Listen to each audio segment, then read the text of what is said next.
В этой программе почти 2 десятка лесных пожаров тушат на территории Якутии. Между тем, экологи бьют тревогу по обстановке в лесах Сибири. Нерюнгринские школы присоединились к всероссийской сдаче ЕГЭ. Об экзаменах в Южной Якутии расскажут наши корреспонденты. Месторождению, благодаря которому появился Мирнинский район, исполнилось 65 лет. История кимберлитовой трубки «Мир» в конце выпуска.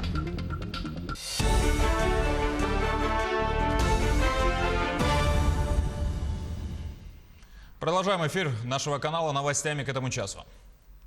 Почти 2 десятка лесных пожаров тушат на территории Якутии. 17 из них удалось локализовать. 4 пожара произошли в Верхоянском, 3 в Хангаласском, 2 в Горном и Среднеколымском. И по одному в Усть-Алданском, Верхнеколымском, Сунтарском, Татинском, Чурапчинском и Вено-Бытантайском районах. Полностью ликвидировать за сутки удалось 5 пожаров. На тушение привлечено 750 человек и 76 единиц техники. Горят и леса Сибири. Экологи опасаются повторения ситуации прошлого года, когда пожары охватили несколько миллионов гектаров. Алена Островская об обстановке в лесах Сибири. Горящие сибирские леса вновь вынуждают экологов выступать с призывами к властям срочно принять меры. Ситуация развивается стремительно, предупреждает Greenpeace. Пожаров во много раз больше, чем бывало в начале июля в прошлые годы, сказано в заявлении организации. В Красноярском крае и Иркутской области на фоне жаркой и сухой погоды объявлен режим ЧС. Столбики термометров практически ежедневно поднимаются выше 30 градусов. По данным Рослесхоза, огонь уже затронул около 80 тысяч гектаров. Ведомство направило в зону бедствия дополнительные силы из регионов с более спокойной обстановкой. По прогнозам специалистов, аномальная жара продержится в Сибири весь июль, а значит, потушить пожары будет очень непросто. В зоне риска, как считает Рослесхоз, окажутся северные, труднодоступные и отдаленные районы. Экологи опасаются повторения ситуации лета 2019-го, когда площадь и количество возгораний почти вдвое превысили среднегодовые значения последних десятилетий. К середине августа полыхали почти 5 миллионов гектаров леса. В микрорайоне Солнечный города Алдана горит деревянный жилой дом. Пожарные расчеты отбивают пламя от соседних домов и построек. Спасти дом вряд ли удастся, так как он щитовой, и сам микрорайон Солнечный – это бывший поселок железнодорожных строителей. И почти все дома деревянные и щитовые. По предварительной версии дознания, возгорание произошло в одной из квартир из-за нарушения правил эксплуатации электроприборов. Установлено, что на момент прибытия пожарных подразделений горит кровля. Наблюдается быстрое распространение огня. На ликвидации пожара работало 6 единиц специальной техники и 27 человек личного состава. В дому работало 2 звена ГДЗС. Тушение пожара осложнялось низкой пожарной устойчивостью и отсутствием противопожарного снабжения в районе пожара. На данный момент органом дознания ведется проверка. Предварительные версии какие-то есть? Предварительная причина пожара является нарушение правил пожарной безопасности при эксплуатации электрооборудования.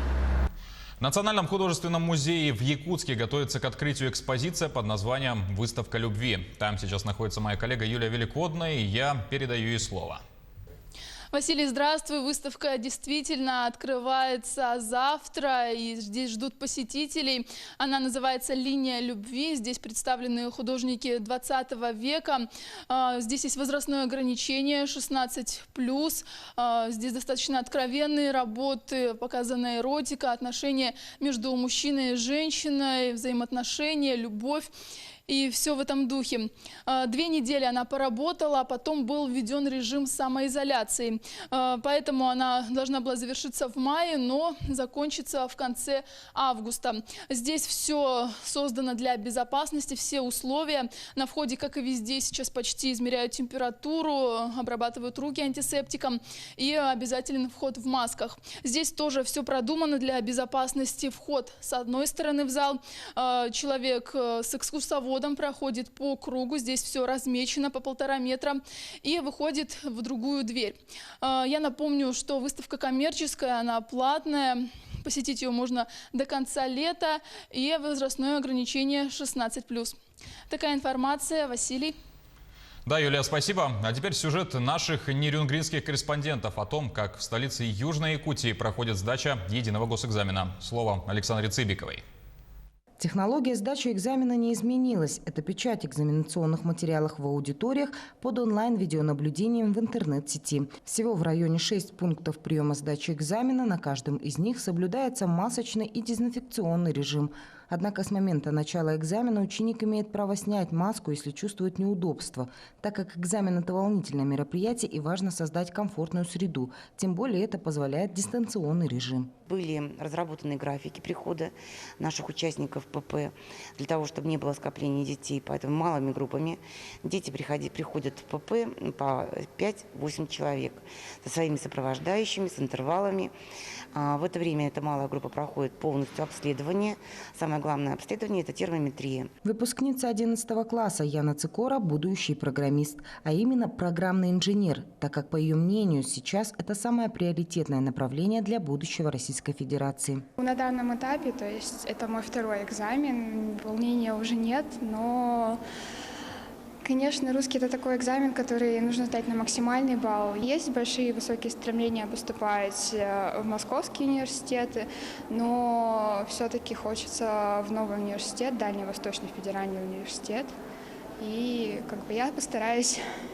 Стоит отметить, за 4 дня сдачи экзаменов нет ни одного участника ЕГЭ, отстраненного из-за повышенной температуры или болезни. Сегодня второй день сдачи русского языка – это самый массовый экзамен. Его сдают 358 человек. Всего участников района было 460 выпускников текущего года. Но так как в связи с особенностями сдачи ЕГЭ в этом году у нас выпускники имели право отказаться от сдачи ЕГЭ, и для получения аттестата они могли просто по итогам промежуточной аттестации. Те же ребята, которые решили все-таки поступать в вузы, они обязаны сдать экзамены в формате ЕГЭ. Вот эти 358 ребят, которые уже нацеленно идут поступать в вузы, они сегодня и приходят в наши пункты сдачи. Ну и мы надеемся, что успешно будут сдавать экзамены. Содержание контрольно-измерительного материала регламентируется 3 документами, утвержденными Рособорнадзором: кодификатором элементов содержания КИМов, спецификацией экзамена и его демоверсией. Таким образом, примерная структура, форма и содержание КИМов заранее определены и не могут быть изменены произвольным образом. Александра Цыбикова, Захар Головин, Нирингри. Также многих нирингринцев волнует вопрос обучения детей после окончания летних каникул. Учителя, дети и родители ждут возвращения за парты. Если в Нирингринском районе инфекция пойдет на спад, школы будут открываться в традиционном режиме, но при этом в первом полугодии будут запрещены все массовые мероприятия. А также будет введена так называемая кабинетная система.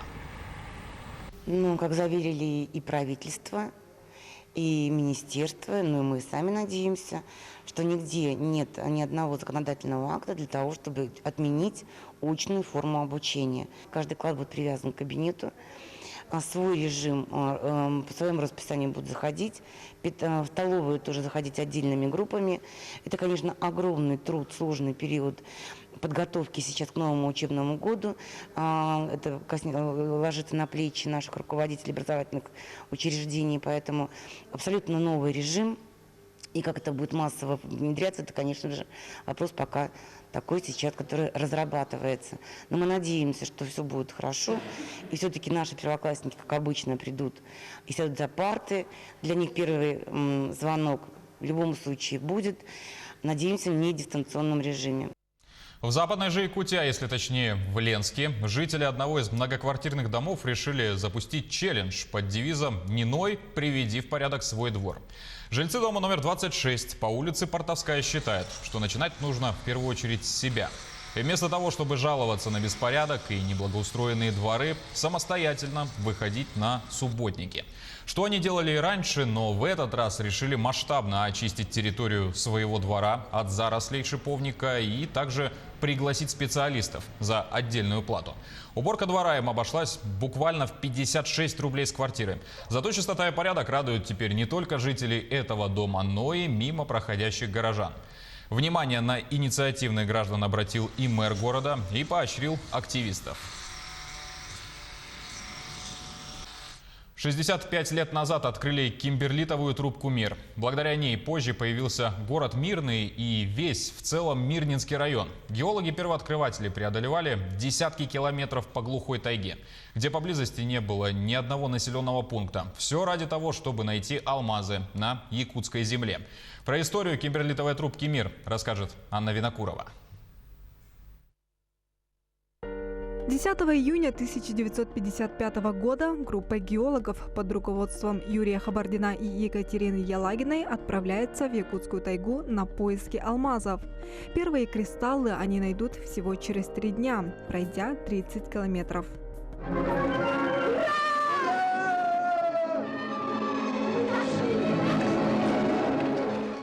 Прогнозную карту, где могут быть алмазы, составила Наталья Владимировна Кинт в 1954 году. На экспедиции год спустя руководитель группы не сможет присутствовать. Остается в Москве. Ей нужно сдать отчет в министерстве. Все-таки все возвращается, на свои места ставится где-то. На круге своя. Но про карту прогнозов ты все-таки обязан был сказать. Ты, Юрка, всегда был хороший товарищ. Я не помню, что было. Ну как ты не помнишь? Ты помнишь, я помнишь. А что была карта прогнозов, которую составила Наталья Владимировна, ты не помнишь. Это ты обязан был помнить. Потому что без этой карты мы бы с тобой хрен бы чего нашли. Закурили трубку «Мира», табак отличный. Так звучала кодированная радиограмма, которую геологи отправили в Москву в далеком 1955 году, когда нашли первые алмазы. Над текстом, который будет понятен только им, думали долго. А табак был первоначальный текст хороший, потому что я прекрасно понимала, мы нашли там десятка, там 1,5 десятка алмазов мы видели, но это еще не значит, что это месторождение богатое. Она может быть сверху алмаза, а внизу там пустота. Поэтому у меня был первый вариант, закурили трубку «Мира», табак хороший. Но он сначала был более длинный, потом я подумала и сократила все вот до такого предела. Телеграмма существует прям классическая. Табак действительно оказался отличным. Через пару месяцев здесь начали появляться первые палатки. Годом позже первые дома. Уже через 2 года началась добыча алмазов открытым способом. Крупнейший алмаз, найденный в России весом 342,5 карата, добудут именно здесь 25 лет спустя после открытия трубки. Сегодня кимберлитовая трубка «Мир» крупнейшая в мире. Ее глубина 525 метров, диаметр 1200. Добыча открытым способом здесь велась 44 года. За это время горняки добыли алмазов на 17 миллиардов долларов.